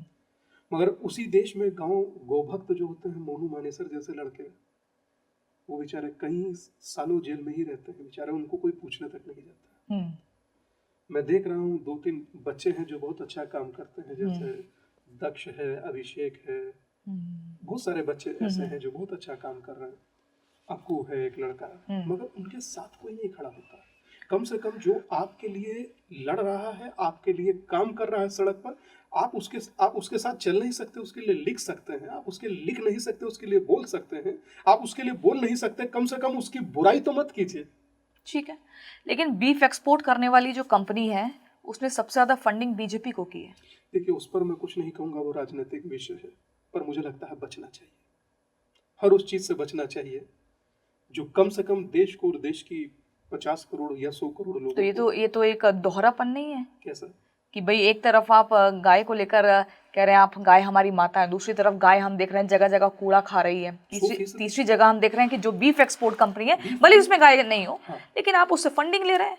तो ये तो विचार उन राजनेताओं को करना चाहिए जो राजनीतिक पार्टी के सर्वे सर्वा हैं। प्रियंका जी के कहने से या स्वामी दीपांकर के कहने से वो विचार नहीं करेंगे। ये तो विचार अंतरात्मा करते हैं, और जब अंतरात्मा विचार करती है तो चीजें बदलती हैं। मेरे और आपके कहने से नहीं होगा। गौमांस पर प्रतिबंध लगना चाहिए, 100% लगना चाहिए। गौमाता को राष्ट्रमाता का दर्जा मिलना चाहिए। गौमांस पर सरकार अभी तक रोक क्यों नहीं लगा पाई? मुझे लगता है ये कहीं ना कहीं विचार करने का प्रश्न है। अगर नहीं लगा पाई तो लगानी चाहिए, 100% लगानी चाहिए। गाय को मां मानने वाला देश कैसे ये बर्दाश्त कर पाएगा? बिल्कुल उचित नहीं। ठीक है, ये शौर्य मूवी में के मेनन का एक डायलॉग है कि दुश्मन सिर्फ बॉर्डर के उस पार नहीं होता, घर के अंदर भी होता है। विपिन रावत की पुस्तक पढ़िए, 2.5 मोर्चे का युद्ध का 2.5 मोर्चा, इसकी बात बिल्कुल क्लियर है। ये एक डायलॉग है या सच्चाई भी है? सवाल हम इसलिए पूछ रहे हैं क्योंकि देश में जब भी कई घटनाएं घटित होती हैं, पहलगाम या पुलवामा हो या फिर महाकुंभ भगदड़ हो, उसमें सभी जो घटनाओं वाले पोस्ट आते हैं उस पर एक ही समुदाय के लोग हंसी वाले इमोजीज लगा देते हैं। क्योंकि मुझे लगता है कि कहीं ना कहीं देश के प्रति जब लगाव नहीं होता, या जिसे भाई कहते हैं उसके प्रति लगाव नहीं होता, तो इसी तरीके के इमोजीज आपकी विचारधारा को प्रत्यक्ष कर देते हैं, जिससे आप अपने आप को छुपा नहीं पाते। मगर उसी कुंभ का एक जिक्र आपसे बताता हूँ। तकरीबन 66 करोड़ लोगों ने उसमें आस्था की डुबकी लगाई। ठीक है, 66 करोड़ लोगों में कौन किससे पूछ रहा था आपकी क्या जात है? किसी ने जाति पूछी? अभी जगन्नाथपुरी में यात्रा हुआ, रथ यात्रा, 23 लाख लोग एक साथ खड़े होकर रथ खींच रहे थे। किसी ने जाति नहीं पूछी। प्रयाग में गंगा में नहाते हुए किसी ने जाति नहीं पूछी। भंडारा खाते हुए किसी ने साथ में जाति नहीं पूछी। और छोड़िए, रूस और यूक्रेन का युद्ध चल रहा है और दोनों का कुंभ में कैंप आमने सामने था और दोनों शांति के लिए यज्ञ कर रहे थे। ठीक है, ये ताकत भारत की। जिस देश में नदियों को माँ माना जाता है, माँ का दर्जा दिया जाता है, उस पर कुछ वीडियो सोशल मीडिया पर ऐसी बनती हैं कि उसको जब आप टेस्ट कर रहे हैं पानी को, तो उसमें देखा जा रहा है कि 99% बैक्टीरिया हैं जो किसी भी तरह की घातक बीमारी के लिए सबब बन सकते हैं। तो फिर आप कैसे देखेंगे? आपकी बात से सहमत है। ये देखिए, मैं कहता हूँ कि बहुत सारा काम सरकार करती है, मगर सारे काम सरकार नहीं, कुछ एक आम आदमी का भी कर्तव्य होता है। उन इंडस्ट्रीज का कर्तव्य होता है जो उसमें अपना कूड़ा, अपना वेस्टेज डाल रहे हैं। उस वेस्टेज से जितने बैक्टीरिया पनपते हैं, वही बैक्टीरिया उस गंगा की मुझे लगता है पवित्रता को धूमिल कर देते हैं। मतलब आप देख रहे हैं कि इनके नाम पर चुनाव जीत लिए जाते हैं, चुनाव सरकार गंगा एक्शन प्लान बनाए जाते हैं, लाखों करोड़ों हवा हो जाते हैं। तो 100% मैं आपकी बात से सहमत हूँ। मुझे आज भी जीडी अग्रवाल जी के लिखे हुए वो शब्द याद है। आपको शायद आपने पढ़ा या नहीं, मुझे आज भी पढ़ा जीडी अग्रवाल को, मैं कभी कभी पढ़ता हूँ। गंगा को लेकर व्यक्ति ने अपने आप का जीवन ही त्याग दिया, मगर उसी तप पर बैठे रहे, उसी अनशन पर बैठे रहे। तो मुझे लगता है कि आज गंगा हो, पर्वत हो, पहाड़ हो, झरने हो, पेड़ हो, वृक्ष हो, इन सब की देखभाल अगर जो नहीं कीजिए तो आने वाली पीढ़ी को कौन सा भारत देकर जाएंगे? धुंधला। मैं आपको एक वाक्य बताती हूँ। मैं अभी जब आ रही थी कालिंदी कुंज से, फ्लाईओवर जो है, ड्राइव करते हुए आ रही थी, तो अमूमन क्या होता है कि उधर बराबर में, मतलब वो जो फ्लाईओवर है वो यमुना के ऊपर बना हुआ है, तो हमेशा ये सिखाया गया घर में कि कोई भी नदी दिखे तो उसको प्रणाम करो। अब हम देख रहे हैं तो वहाँ पे अगर यमुना मैया को प्रणाम करें तो देखें सिर्फ सफेद झाग है, झाग ही झाग दिख रहे हैं। अब हमें लगता है कि यमुना मैया को छोड़ राजनीतिक भैया को करना पड़ेगा जो उसके नाम पर वोट लेते हैं। मगर मैं फिर भी ये कहूंगा कि दिल्ली जिस की तरह सरकार को केजरीवाल को निशाने पर लिया, लेकिन क्या बदलाव हुआ? मुझे लगता है कि बदलाव करना चाहिए, क्योंकि गंगा या यमुना हम्म या आने वाले छठ इस बात की प्रतीक्षा कर रहे होंगे कि आपके कहे हुए वादे प्रमाणिक हुए या नहीं हुए, ठीक है। बातें सिद्ध हुई या नहीं। इस देश में साधु संतों को लेकर भी बहुत बड़े विवाद होते हैं। हाल ही में देखें तो अभी मुक्तेश्वरानंद जी को लेकर हुआ, उनकी उपाधि को लेकर ही होने लगा। फिर जो अखिलेश यादव एक क्षण में जब एक पल था, जब एक जमाना था जब अभी मुक्तेश्वरानंद के खिलाफ बोलते थे, अब उन्होंने सोचा कि चलो अब ठीक है, अगर सरकार इनके खिलाफ है तो हम इनके पक्ष में बोलने लगते हैं। उनकी उपाधि को लेकर ही सवाल खड़े होने लगे कि नहीं, ये शंकराचार्य नहीं है। फिर उनके ऊपर क्या होता है कि जब साधु संत लगता है कि यहाँ पे नहीं है तो उनके ऊपर यौन शोषण के आरोप लगा दिए जाते हैं, जैसे कि आसाराम बापू। तो क्या है इन सब चीजों को आप किस तरीके से देखें? मैं समझता हूँ कि इन सब चीजों से बचना चाहिए, जरूरत नहीं है। लेकिन उत्तर प्रदेश में आप बताइए ना, अभी मुक्तेश्वरानंद वर्सेस योगी आदित्यनाथ हो रहा है। वही हम आपको बता रहे हैं। हाँ। इस देश में इन सब चीजों से बचा भी जा सकता है और बचना भी चाहिए। इन सब चीजों में हिंदू विभाजित होता है, एक तरफ होकर के, और ये विभाजित होने का वक्त नहीं है। आप अगर जो आज विभाजित होना चाहते हैं तो इसके परिणाम भविष्य में आपकी आने वाली पीढ़ियों के लिए सकारात्मक चवन्नी नहीं होंगे। इसीलिए कह रहा हूं कि चाहे विषय कोई भी हो, सबका अपना सम्मान रहे, सबका अपना स्वाभिमान रहे, सब अपने अपने काम को करें। और मुझे लगता है कि सरकार का जो काम है वो सरकार कर रही है, और जो सरकार कर रही है, शायद मुझे लगता है सलीम वास्तविक के साथ क्या हुआ और उसके हत्यारों के साथ क्या हुआ किसी को बताने की जरूरत है। यही सरकार मात्र है ना जो कहती है कि इधर लड़की छिड़िएगा, अगले नुक्कड़ पर आपको यमराज मिलेगा। तो मुझे लगता है कि सकारात्मक चीजें ग्रहण कीजिए और बाकी जो चीजें चलती रहती हैं बहुत ज्यादा फोकस करने की जरूरत नहीं है, मुझे ये लगता है। अभी मुक्तेश्वरानंद और योगी आदित्यनाथ में से आप किसको सही मानते हैं? मुझे लगता है कि मैं इस पर कुछ नहीं कहना चाहता मुझे कुछ नहीं कहना इस पर, क्योंकि दो खेमे दिख रहे हैं आप। नहीं, मैं चाहता हूँ कि क्यों, मैं किसी खेमे से ताल्लुक नहीं रखता। मेरे लिए एक ही खेमा और वो खेमा है हिंदू। ठीक है। मेरे लिए एक ही मुस्लिम खेमा समुदाय से भी आपके कोई दोस्त है, मित्र हैं? मिलने जुलने वाले 50 लोग हैं। मित्रता होना ना होना महत्वपूर्ण नहीं। और मुझे लगता है कि समाज में मिलते हैं तो सबसे हाय हेलो नमस्ते प्रणाम सत श्री अकाल तो चलता ही रहता है। आपको लगता है मस्जिदों के ऊपर से लाउड स्पीकर हटने चाहिए? बिल्कुल हटने चाहिए, जब वो दिल की सुनता है तो उसके लिए शोर कैसा, मुझे लगता है। ये बुर्का वगैरह भी हटना चाहिए? ये मुझे लगता है ये निर्णय सरकार का है। नहीं, इस पर आपका क्या कहना है? ये तो देश की उन आधी आबादी को सोचना चाहिए जो उस पर जीना चाहती हैं उसके साथ या नहीं जीना चाहती। क्योंकि केरल में ये मामला बहुत तेजी के साथ उठा था, स्कूल को लेकर उठा था, कॉलेजेस को लेकर उठा कि था, हिजाब नहीं पहनना है और ये सब। देखिए बेसिक है क्या कि सबका अपना अपना विचार और सबकी अपनी अपनी राजनीति है। जो जिसको सूट करता है वो उस तरीके का अभिनय करने लगता है, उससे ज्यादा कुछ नहीं। पर मैं समझता हूँ कि आपको वो करना चाहिए जिससे देश का, राष्ट्र का और आपका बल। स्वामी जी, आप कह रहे हैं कि जाति में इस देश को नहीं बंटना है, हिंदुओं को, सनातनियों को, उनको एक रहना है, एक मुट्ठी की तरह रहना है ना? बंद मुट्ठी लाख की, खुल गई तो खाक की, आप ये कहना चाह रहे हैं। लेकिन आप देखें ना, अगर कोई निचली जाति का व्यक्ति किसी मंदिर में चला जाए तो वहां पर क्या होता है, भले ही वो बड़ा नेता या मंत्री हो, मंदिर को धोने का काम शुरू हो जाता है, गंगा जल छिड़कने का काम शुरू हो जाता है। कुछ जगह शरारत हुई थी, कुछ जगह ये चीजें हुई थी, मगर ये चीजें सदा नहीं होती रहती। इस देश में हजारों मंदिर ऐसे हैं जिसमें पुजारी ही दलित हैं। आप ये सवाल पूछ सकते थे, आपने नहीं पूछा, मैं आपको बताता हूँ। अच्छा। इस देश में हजारों मंदिर है जिसके पुजारी दलित हैं। खुद देवबंद में जहाँ रहता हूँ वहाँ मेरे यहाँ महादेव की पूजा करने जो आता है उसका नाम सरजू है। मैं जाति में विश्वास नहीं रखता, आप उधर ले जाती है मैं बोल देता हूँ जरूर, मगर मैं विश्वास नहीं रखता। मुझे लगता है पॉजिटिव चीजें भी हो रही हैं। 20 से ज्यादा जो महामंडलेश्वर बने थे कुंभ में, दलित समाज से आते थे, संत रविदास जी के समाज से। और संत रविदास जी के गुरु थे रामानुजाचार्य, वो कहते थे जाति पाति पूछे नहीं कोई, हरि को बजे सो हरि का होए। तो मैं संत रविदास जी को मानूं या आपको मानूं, सो आप तय कीजिए। ठीक है।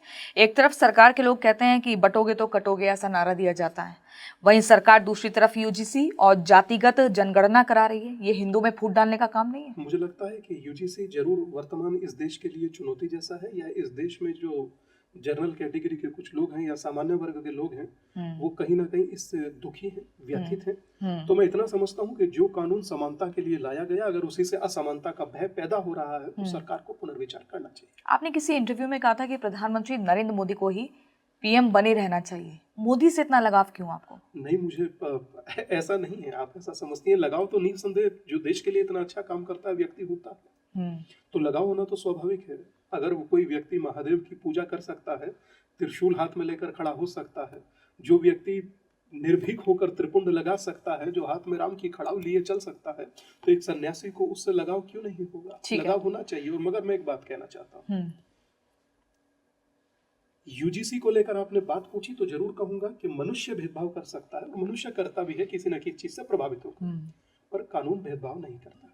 अगर कानून भेदभाव करने लगे तो स्थिति बदल जाएगी। मुझे लगता है कि इस पर पुनर्विचार होना चाहिए और इसको ठीक किया जाना चाहिए, ताकि कम से कम जो कॉलेजेस हैं, यूनिवर्सिटीज हैं, वो लड़ाई का अखाड़ा नहीं बने, वो शिक्षा का मंदिर बना रहे और वहां से अद्भुतता निकले, क्रिएटिविटी निकले, देश को सृजनात्मक करने वाली ताकतें निकले, जातिवादी ताकतें ना निकले। जब यूजीसी जैसी चीजें आती हैं तो फिर कैसे आप एक कीजिएगा देश को? आप सुप्रीम कोर्ट को देखिए ना, क्या बयान दिया जस्टिस सूर्यकांत ने कि ये देश में टाइम तो जातिवाद की विदाई का था, मगर आप प्राचीन काल ले गए। आप उनकी टिप्पणी सुना, मैंने सुना, पढ़ा। आप सोचिए कि देश का हाई कोर्ट का चीफ जस्टिस अगर ये कह रहा है तो मेरे लिए कितनी बड़ी बात है। कोर्ट में कहा गया कि कहाँ कितने साल पुराने आप ले जा रहे हैं देश को, आप प्राचीन काल में ले गए इस देश को। मगर मुझे लगता है कि कोर्ट ने उस पर स्टे लगाया और 19 मार्च को इस पर सकारात्मक कुछ साधु संत हिंदू एकता की बात कर रहे हैं और सरकार यूजीसी जैसे कानून ला रही है। सोचिए, मुझे लगता है कि धर्मेंद्र प्रधान की क्रेडिबिलिटी को तय करना होगा।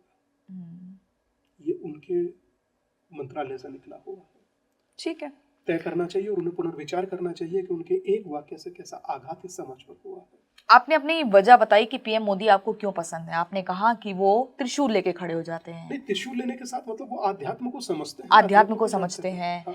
और चीजों का आपने जिक्र किया। अगर और हिंदू राष्ट्र की बात करते हैं, मैं तो हिंदू राष्ट्र मानता हूँ। ठीक है, यही सब काम अगर राहुल गांधी करें तो आप उन्हें अपना समर्थन देंगे? वो 2 मिनट बाद संसद में खड़े होकर आंख मार देंगे, मैं क्या करूंगा? बताइए क्या करूंगा? मतलब आप राहुल गांधी को गंभीरता से नहीं लेते हैं? उनकी यात्रा को गंभीरता से लिया जो उन्होंने किया। 100 दिन की यात्रा किया, 5000 किलोमीटर चले, वो यात्रा को मैंने गंभीरता से लिया। मगर मुझे लगता है कि जब खुद से यात्रा की तो मुझे महसूस हुआ यात्रा करना हमेशा सकारात्मक होता है, इसलिए 21,000 किलोमीटर पैदल चल चुका हूँ। इसीलिए 1200 दिन के लगभग की यात्रा कर चुका हूँ, क्योंकि यात्रा आपको सिखाती है। उसमें आपको जो मिलने वाले लोग होते हैं, तकरीबन 22 से 23 लाख लोगों से जब आप 1 to 1 मिल लेते हैं तो आपको चेहरे पता होते हैं कि क्या बोलने वाले हैं। लेकिन ऐसा लगता नहीं कि वही लोग घर में जाकर सब भूल जाते हैं और अपने काम धंधे में लग जाते हैं? मुझे लगता है कि परिवर्तन संसार का नियम है और चीजें अब बदल रही हैं। ठीक है, बिहार के शिक्षा, आपने बिहार का जिक्र किया, आपने सबसे ज्यादा बिहार को एक्सप्लोर किया, वहां पर यात्रा की। तो बिहार के शिक्षा मंत्री रहे प्रोफेसर चंद्रशेखर ने एक बार कहा था कि रामचरितमानस की कुछ चौपाइयों का हवाला देते हुए कि उन्हें उनसे नफरत है। वो चंद्र अवस्थ हो चुके हैं और शेखर समाप्त, सरकार बदल चुकी है। हाँ, लेकिन इस तरह का जब बयान आता है तो निसंदेह दुखद होता है। इस देश में राम, जिस देश की आत्मा, उस देश में राम के बारे में या रामचरितमानस के बारे में आप सोचिए कि रावण के अंदर क्या स्थिति थी, क्या नहीं, मैं नहीं जानता, मगर राम के अंदर एक महत्वपूर्ण ताकत थी, जिस ताकत को हम चरित्र कहते हैं, इसीलिए लिखा ही रामचरितमानस गया। और उन्होंने उसी चरितमानस पर क्या बोला, परिस्थिति देखिए उनकी क्या है। तो इसीलिए कहूंगा, होई है सोई जो राम रचि राखा। ठीक है, लालू प्रसाद यादव का एक वीडियो आज भी बहुत वायरल होता है, जिसमें वो कहते हैं कि देश हिंदू और मुस्लिम का है, कोई माइका लाल देश को हिंदू राष्ट्र नहीं बना सकता। वो हिंदू राष्ट्र है, कहने की जरूरत ही नहीं है, और बोलने से कहाँ कुछ हो रहा है। लेकिन इस तरह के जब उनको स्वस्थ रखे, बस यही कहेंगे, परमात्मा से प्रार्थना करें। लेकिन उनको बोलकर, उन्हें बोलते हुए संसद में देखकर हम बहुत, रेल मंत्रालय में उनको देखते थे बोलते हुए तो बहुत प्रसन्नता होती थी। मगर कुछ बयान अगर जो ऐसे हो तो उस पर बहुत ज्यादा मुझे लगता है कि व्याकुल नहीं होना चाहिए। नेताओं की कई मजबूरियां भी होती है और कुछ तो मजबूरियां उनकी भी रही होंगी, समझता हूँ। ये भारत है, बदलता हुआ भारत है, चीजें परिवर्तनशील हैं, बहुत सारे परिवर्तन आएंगे जाएंगे, संघर्ष होगा रहेगा, मगर मुझे लगता है कि हम लोगों को एक रहकर अपनी लड़ाई लड़नी है, हर चुनौती का सामना करना है, और उसके लिए मैं तैयार हूँ और मुझे लगता है समाज भी तैयार है। ठीक है, ये जितने भी जिहाद हैं जो चल रहे हैं, इनके खिलाफ आपको लगता है एक सख्त कानून बनना चाहिए? निसंदेह सख्त कानून के साथ साथ सख्त कानून एग्जीक्यूट होना चाहिए। अगर जो यही स्थिति होती जो सलीम वास्तवी के साथ दिल्ली में हुई, तो मुझे लगता है कि अब से पहले जो सरकार थी वो एक सिलाई मशीन दे देती उसे, और वर्तमान सरकार है जो कम से कम कार्रवाई करती दिख रही है, मुझे लगता है कार्रवाई होनी चाहिए। आज के भारत में हिंदुत्व की असली परिभाषा क्या है? जो सभी को साथ लेकर चले, जो सभी का सम्मान करे, वो कम से कम प्रताड़ित ना हो, वो कम से कम किसी प्रतिकार का सामना ना करे, कम से कम गलत के सामने ना झुके, और वसुदेव कुटुंबकम की भाषा को चरित्रार्थ करे। क्या आपको लग रहा है कि हिंदू समाज जो अपनी बेटियों को सही तरीके से जागरूक नहीं कर पा रहा है? मुझे लगता है कि जागरूक कर रहा है, कई चीजें इन्फ्लुएंस में ऐसी हो जाती है, मगर मुझे लगता है कि समाज बदल रहा है, बेटियां भी जागरूक। बेटियां अब क्या है, कॉलेज जा रही हैं, विदेश जा रही हैं, उनको लगता है कि हम ये सब ओल्ड स्कूल थ्योरी पे विश्वास नहीं करेंगे। जान वहां पर भी है, प्राण वहां पर भी है, आत्मा वहां पर भी है, खून वहां पर भी है, शरीर वहां पर भी, और वो सब चीजें प्रभावित होती है। और किसी इन्फ्लुएंस से प्रभावित हो जाए या किसी अट्रैक्शन से प्रभावित हो जाए और उसका नतीजा आपके जीवन की समाप्ति हो, तो ये कोई बेटी नहीं चाहेगी। हिंदू एकता सिर्फ एक नारा है या इसे जमीनी स्तर पर भी देखा जा सकता है? मुझे लगता है कि अभी हिंदू सम्मेलन हुए हैं पूरे भारत में। अगर ये नारा होता तो खत्म हो चुका होता, मगर लोगों के सर चढ़कर बोलने वाला वो बुखार है जो कभी उतरता नहीं। ठीक है, धर्मांतरण को रोकने के लिए सबसे बड़ा कदम क्या हो सकता है? मुझे लगता है कि जो लोग इस तरीके का काम कर रहे हैं उनको, मुझे लगता है ऐसी सजा, एक जैसे कहते हैं ना कि आजीवन कारावास जैसा कुछ होना चाहिए, जिससे कम से कम बाहर आकर दोबारा ऐसा काम ना करें। क्या भारत में जनसंख्या संतुलन सच में खतरे में है? निसंदेह डेमोग्राफी बहुत बदली है जगह की, खासकर हरिद्वार, ज्वालापुर। कई बार हमने आरएसएस चीफ मोहन भागवत को ये कहते हुए सुना है कि हिंदुओं को 3 बच्चे करने चाहिए। देखिए, वो मैं उस पर कुछ नहीं कहना चाहूंगा, वो हर हिंदू की या हर व्यक्ति की अपनी सोच पर निर्भर करता है, मगर हाँ इतना जरूर कहना चाहूंगा कि हिंदू अनुपात में घट रहा है। सेक्युलरिज्म शब्द का जो इस्तेमाल है वो सिर्फ हिंदुओं के लिए किया जाता है, सिर्फ क्योंकि हिंदू है तभी तक देश सेक्युलर है। जिस दिन नहीं होगा उस दिन 2 मिनट में सब लोगों की चीजें बदल जाएंगी। क्योंकि ईसाई और मुसलमानों के लिए इस्लाम की कोई चिड़िया है ही नहीं। 100% नहीं है। इसीलिए स्वामी विवेकानंद ने स्वयं को हिंदू कहा था। क्या हिंदुओं को भी संगठित और आक्रामक होने की जरूरत है? संगठित होने की जरूरत है। और आक्रामक तो मुझे लगता है कि बात का उत्तर देना कोई आक्रामकता नहीं होती, संगठित होना जरूरी है। क्या हिंदुओं को अपने इतिहास के बारे में सही शिक्षा नहीं दी जा रही है? पहले नहीं बताया गया, बहुत सारी चीजें तोड़ मरोड़ कर बताई जाते थे। कुछ लोगों को महान बता दिया जाता था, कुछ को वीरान बता दिया जाता था। मगर मुझे लगता है कि आज के इस युग में, सोशल मीडिया के युग में या नेट के युग में, बच्चे स्वयं को पढ़ सकते हैं। अब सोचिए, एक छोटी सी कहावत है, जो जीता वही सिकंदर। अब कहाँ से सिकंदर हो गया? जो जीता वही सिकंदर। अब देखिए कहावत कैसे दिमाग में डाली जाती है। अब सोचिए, एक मैसिडोना का चोर हमारे लिए कहावत में कोई ताकतवर हो सकता है? मुझे लगता है कहावतें बदल गई। अब जो जीता वही बप्पा रावल, जो जीता वही महाराणा प्रताप, जो जीता वही छत्रपति शिवाजी, ये होना चाहिए। एक मैसिडोना के चोर को हमारी कहावत में बताइए, जो जीता वही सिकंदर। मुझे लगता है little knowledge is very dangerous thing. 100%। लेकिन हमारे इतिहास में जो चीज़ें जुड़ी हुई कि कैसे मंदिरों को तोड़ा गया, कैसे विध्वंसक चीज़ें हुई, इन चीज़ों को बताने की जरूरत है। लेकिन जब ये होती हैं, जब वहाँ पर टीम पहुँचती है जांच के लिए, जब मामला कोर्ट की दहलीज में पहुंचता है, तो कहा जाता है कि माहौल को खराब करने के लिए सब किया जा रहा है। मुझे लगता है ये एक तरीके का परसेप्शन क्रिएट होता है। संभल में हुआ ना, संभल में हुआ ना। हाँ, पर ये परसेप्शन और नैरेटिव है, मगर चीजें बदल रही हैं। अब ऐसा होता नहीं है। हाँ, जो सही है वही होता है। बाकी अगर कोई गलत हो रहा है तो उसका प्रतिकार करना, मुझे लगता है हर किसी का कर्तव्य है। आपको लगता है कि आज के समय में हिंदू युवा धर्म से दूर जा रहा है? मुझे लगता है नहीं। अब तो क्लबिंग रामायण होने लगी है, क्लबिंग भजन होने लगे हैं, तो अब ऐसा नहीं है। भारत का जेनजिस सही है। भारत का जेनजिस, मुझे लगता है कि हनुमान चालीसा भी पढ़ता है। भारत का जेनजिस एक होकर भारत के संगठित होने में हिंदू एकता का उद्घोष भी करता है। भारत का जेनजिस अलग है। राम मंदिर बनने के बाद लगा कि हिंदुत्व की लड़ाई थोड़ी सी कम हुई है? मुझे लगता है कि नहीं, अभी एक काशी और मथुरा बाकी है, तो ये चीजें चलेंगी। काशी और मथुरा जैसे मुद्दों पर आप क्या कहना चाहेंगे? मैं चाहता हूँ कि मुस्लिम समाज सहृदय स्वीकार करते हुए ये स्वयं से पहल करे, जो भूल राम मंदिर के उसमें हुई वो इसमें ना हो। ठीक है, कि बोले आपकी जगह आपका स्थान है, आप उसे लीजिए। यहाँ से क्या मतलब है किसी औरंगजेब का, बाबर का तुगलक? भारतवर्ष का। स्कूल में हम लोग ये सुनते थे, मजहब नहीं सिखाता आपस में बैर करना, लेकिन मजहब के नाम पर ही तो सबसे ज्यादा बैर होता है। पूरी दुनिया इस समय इसकी शिकार है। मगर मैं समझता हूँ कि भारत में अब बहुत लोगों को देखने और सोचने की चीजें बदली हैं, तरीके बदले हैं, विचार बदले हैं, तो सकारात्मक चीजें तो हो रही है, मुझे ये लगता है। स्वामी जी, हम एकदम अंतिम पड़ाव पर हैं, इसके बाद रैपिड फायर हम शुरू करेंगे। लेकिन आप मुझे बताइए कि क्यों इस तरीके से नफरत फैलती जा रही है? ये कहा जाता है, आज का युवा को, समाज में बैठे लोग ये कहते हैं कि टेलीविज़न चैनल जो है अब वो न्यूज़ पर भरोसा नहीं करते हैं। उनको लगता है कि एजेंडा चलता है हर एक न्यूज़ चैनल में, और एजेंडा में वो सिर्फ हिंदू मुस्लिम करते हैं, लोगों को बांटने का काम करते हैं।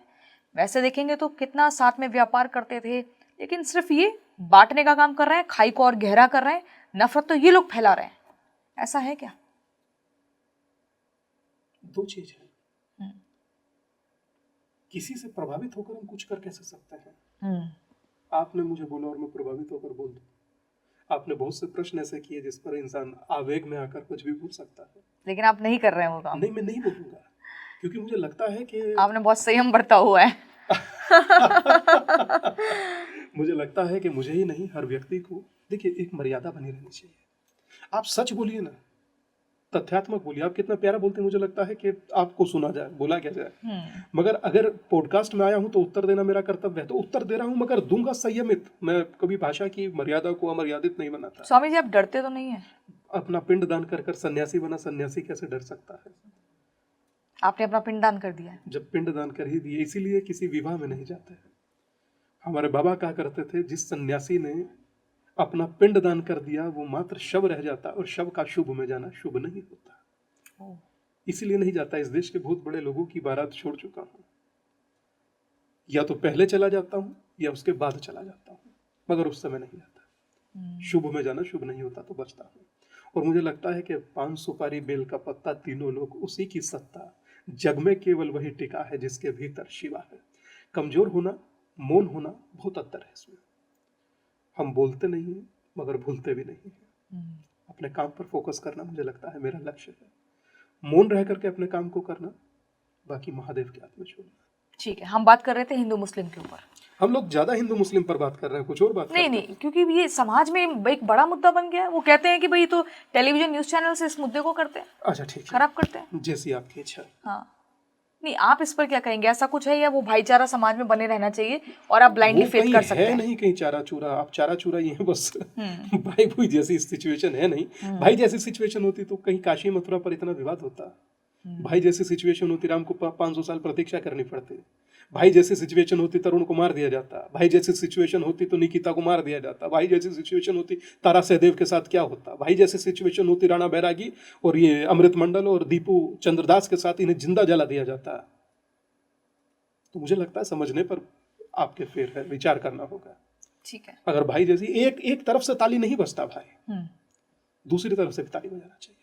ठीक। आपकी साधना के बारे में हम कुछ जानना चाहते हैं। आप काफी बहुत ही ठोस तपस्या और साधना करते हैं, उसके बारे में कुछ बताना चाहेंगे? देखिए, साधना बहुत जरूरी है और मुझे लगता है कि मेरे गुरुदेव कहा करते थे या बाबा कहा करते थे, मैं उन्हें बाबा कहा करता था। वो पूर्व में पटना जुडिशली से जुड़े थे। सब कुछ छोड़कर उन्होंने अपने जिंदगी के 60 साल एक देवबंद में एक छोटे सा शमशान में दिए और शिक्षा पर राम मंदिर आंदोलन के हीरो रहे हैं। वो एक बात मुझसे कहा करते थे कि साधना इस देश में इतनी जरूरी है जिसका कोई लिमिट नहीं, और अगर आप साधना नहीं करते तो आप इतने अधूरे हैं कि आप कुछ नहीं कर पाएंगे। वो एक सन्यासी के लिए कहते थे। मगर मैं प्रत्येक मिलने वाले अपने भाई से कहता हूँ, परिवार से कहता हूँ कि अगर आप साधना करते हैं तो आपको किसी चीज की जरूरत नहीं है। ऊपर वाला आपके साथ खड़ा हो जाएगा। जिस भी समय आप कहीं आपदा में घिरे होंगे, कोई एक आवाज कान में आएगी बांसुरी की, तो समझिएगा कि वो साथ है। ठीक है। और मुझे लगता है वही साथ रहता है, बाकी इसके अलावा सब कपोल कल्पनाएं जैसी हैं। आपका समय खराब हो तो आप फोन करिए, आपको लोग कहेंगे I will call you later half an hour. और आपका समय अच्छा हो तो सामने से तोप का फोन आता है कि बताइए मेरे लायक सेवा क्या है। तो इसीलिए मुझे लगता है कि आप सौंप दिया इस जीवन का सब भार तुम्हारे हाथों में है, जीत तुम्हारे हाथों में और हार तुम्हारे हाथों में। और मुझ में तुझ में है फर्क यही, मैं नर हूं तुम हो नारायण, मैं हूं संसार के हाथों में, संसार तुम्हारे हाथों में। मुझे लगता है उस पर सौंप कर चलने का अलग आनंद आता है।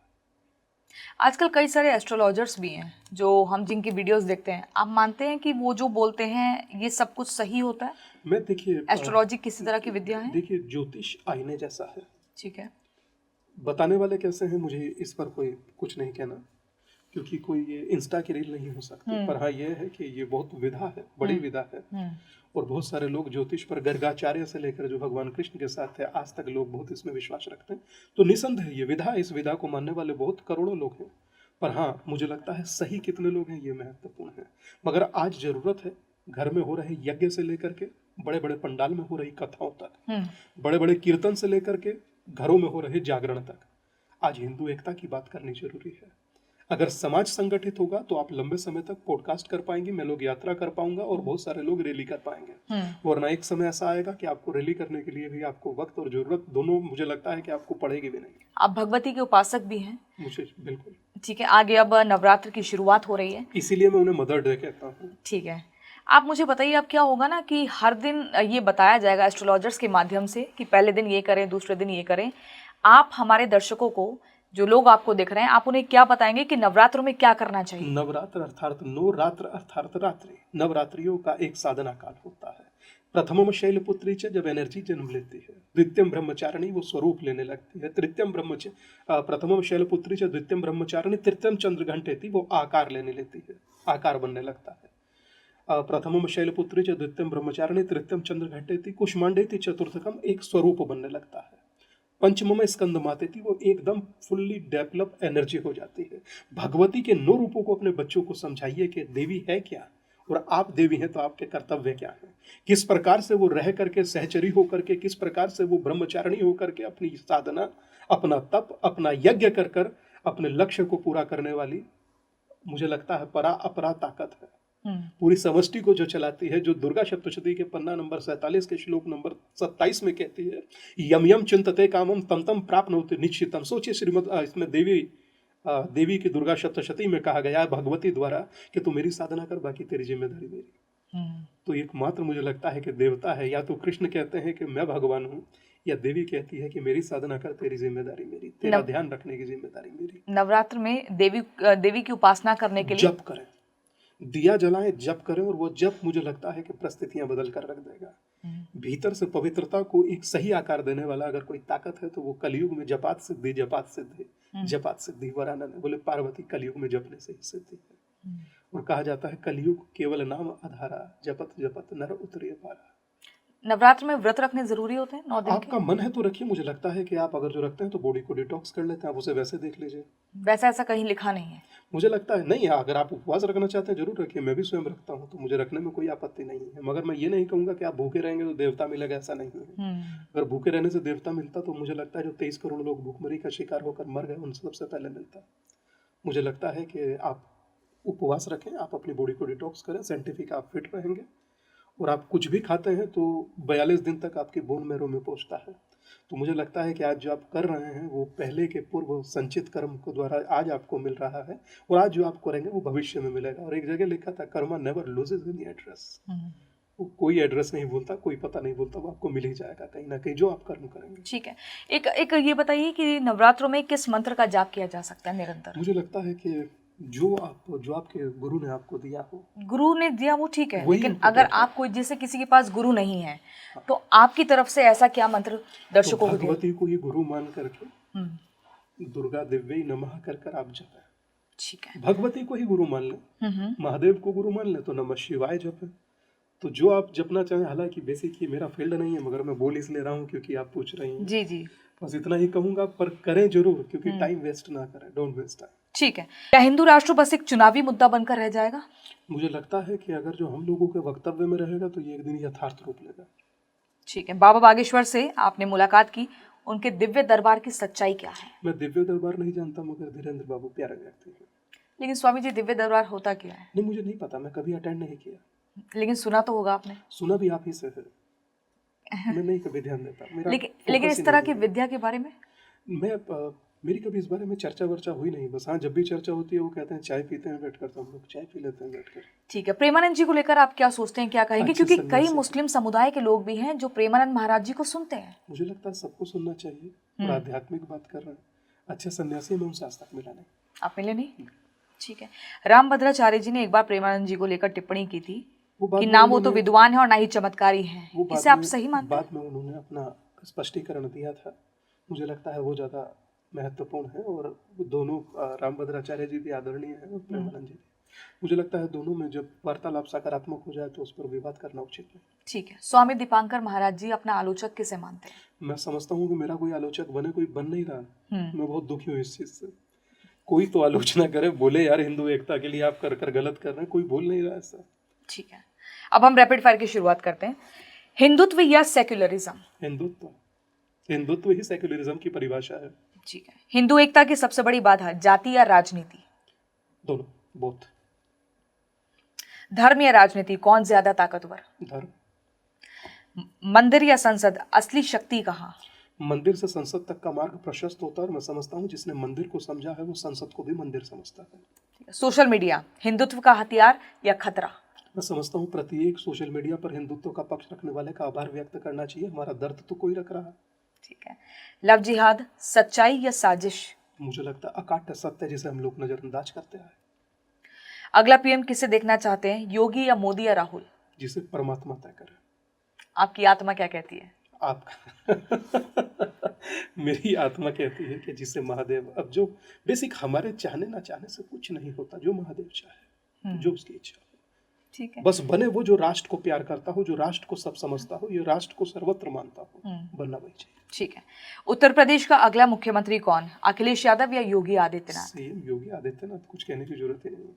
ठीक है, संविधान या जब गीता? देश रोगी होगा तो योगी आएगा।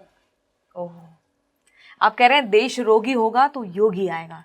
आपको लगता है देश अभी इस वक्त रोगी अवस्था में है? वर्तमान परिस्थितियां बहुत सारी ऐसी हैं जिन पर काम करने की जरूरत है। ठीक है, संविधान या गीता, पहले किसे चुनेंगे? मुझे लगता है जिसने गीता पढ़ी वो संविधान का सम्मान करता है।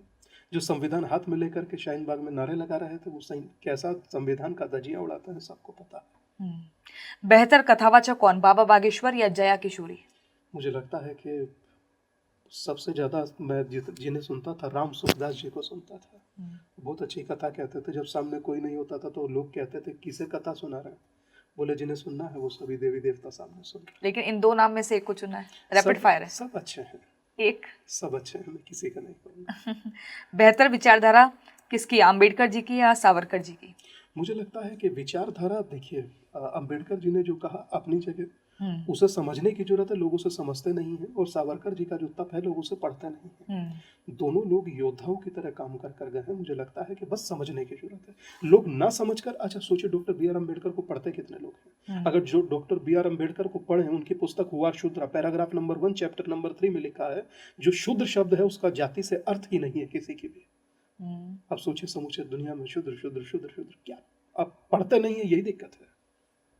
बेहतर विचारक कौन, रामभद्राचार्य जी या शंकराचार्य अभिमुक्तेश्वरानंद? मुझे लगता है कि रामभद्राचार्य जी अपनी जगह हैं और जो अभिमुक्तेश्वरानंद जी हैं वो अपनी जगह है, सब जानते हैं, लेकिन एक को आप किसको बेहतर मानते हैं? मुझे लगता है कि ये आप प्रश्न मुझसे क्यों कर रही हैं? मैं बहुत सीधा साधा सन्यासी हूँ, मगर फिर भी अब आपको पूछ रही हूँ, मैं इतना ही कहूँगा कि बेहतर शंकराचार्य जो भी हैं, पर मैं आदि गुरु शंकराचार्य को मानता हूँ। रामभद्राचार्य जी का सम्मान करता हूँ, अभिमुक्तेश्वर जी का भी। ठीक है, अब आपको 1 वर्ड बोलना है, जो मैं नाम लूंगी उसके आगे आपके जहन में क्या आता है वो आपको बोलना है। प्रेमानंद जी, सकारात्मक। रामभद्राचार्य जी, विद्वान। बाबा बागेश्वर, मुझे लगता है एक योद्धा की तरह आगे बढ़ने वाला व्यक्ति। योगी आदित्यनाथ, योद्धा, धर्म योद्धा। नीम करोली बाबा, सिद्ध मूर्ति। जया किशोरी, अच्छी कथावाचक। मोदी, यशस्वी। आसाराम बापू, कभी मिला नहीं उनसे। राम जी, कौन राम? प्रभु श्री राम। अरे भारत की आत्मा। आपका सबसे बड़ा मिशन? हिंदू एकता। हिंदू समाज के लिए सबसे बड़ा खतरा क्या? जातियों में विभाजित होना। एक चीज जो हिंदुओं को तुरंत बदलनी चाहिए? जातियों में विभाजित होना बंद कर देना चाहिए। एक नेता जिसे आप प्रभावशाली मानते हैं? मैं समझता हूँ प्रकृति तय करेगी। एक नेता फिर भी जिसे आप प्रभावशाली आज के दौर में मानते हैं? जनता। नेता नहीं जनता है, ही प्रभावशाली जनता तो है। जनार्दन है। बस वही प्रभावशाली है। नेता किसी को भी मुझे लगता है कि नहीं। आपको डर लगता है कि उसका नाम ले लिया तो दूसरे वाले बुरा मान जाएंगे? नहीं, मैं किसी उससे नहीं। इसीलिए आपने जो पूछा मैंने एक एक शब्द में आंसर दे दिया। ठीक है, सबसे अंत में एक सवाल, अगर आपको 1 मिनट में देश को हिंदुत्व के मुद्दे पर संदेश देना हो तो क्या कहेंगे? यही कहूंगा कि जातियों में विभाजित होकर समाज बेहद कमजोर होता है, मगर संगठित होकर अपराजय, और आपका अपराजय होना आपका लक्ष्य होना चाहिए। प्रभु श्री राम में और प्रभु श्री कृष्ण में क्या अंतर है? एक युद्ध में खड़े होकर स्वयं लड़ते हैं और एक युद्ध में खड़े होकर दूसरे को लड़वाते हैं। बहुत बहुत शुक्रिया स्वामी दीपांकर महाराज जी, आपने अपना कीमती समय दिया। इस पॉडकास्ट में बहुत ही बेबाक तरीके से बात करी और किसी भी तरीके से कोई बवाल ना हो, इस बात का भी आपने बहुत ख्याल रखा। धन्यवाद। आपका भी बहुत धन्यवाद, आपकी टीम का बहुत धन्यवाद, और आप बहुत अच्छा पॉडकास्ट करते हैं। आई होप सो कि इन फ्यूचर लोग आपके पॉडकास्ट बनाने को तरसें। बहुत बहुत शुक्रिया।